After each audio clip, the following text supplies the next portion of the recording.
Duppy that possessed the little basic schoolgirl in St. Catherine. The child's mother was abroad when the trouble started, and no one seemed to be able to tell what was going on with the little girl. Bishop O'Neill Miller of the Apostle Sabbath Church in Golden Hill, St. Andrew, was called to the school. He saw that the child was being possessed. He decided to leave the school premises and took the child to a home in the same parish. Upon arrival, the child started to cuss some big people curse words. When the auntie entered the room, the demon possessing the child shouted that it don't want the aunt in the room because she was there when her mother ended her life.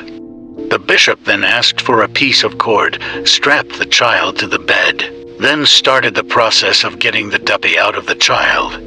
As they were about to start, the demon asked to make a deal with the bishop. The demon possessing the child said that if they get her from out of the child at the house, the child will die. The Duppy wanted the bishop to take her back to the spot where she claimed her mother buried her in an unmarked grave.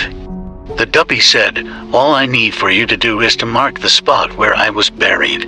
The bishop agreed. They ended up in a yard in the Bog Walk area of St. Catherine.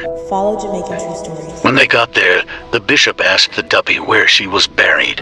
There was a man in the yard, and the Duppy said to ask him where she was buried because he assisted the mother in getting rid of her. The man denied knowing anything about an unmarked grave.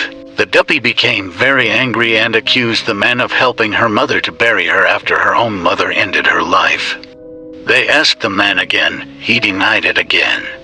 The Duppy malevolently shouted out, "You and my mother bury me right over there under that tree."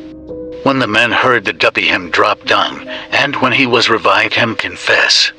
He confessed that he indeed helped a woman to bury a lifeless baby under the same tree.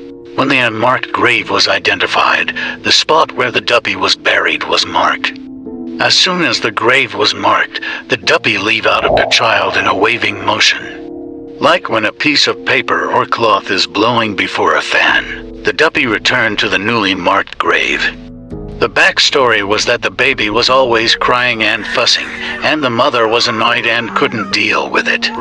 So she rubbed poison on her nipples and ended the baby's life.